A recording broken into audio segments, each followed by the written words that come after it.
Hello, I'm Simon and welcome to another Conversion Works film. Today we're going to talk about auxiliary fuel ports. If you're fitting an aftermarket fuel-fired heater in your Transit or Transit Custom, we have developed a special feature called the auxiliary fuel port. This will allow you to pick up a fuel line and connect directly to your fuel-fired heater.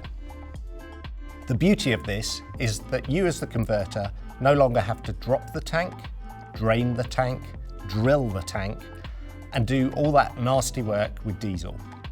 So what we have done is deliver all that fuel line ready for you to just simply pick up under the vehicle when you are converting. I really encourage you to read the body and equipment mounting manual to robustly design your system to retain the base vehicle warranty.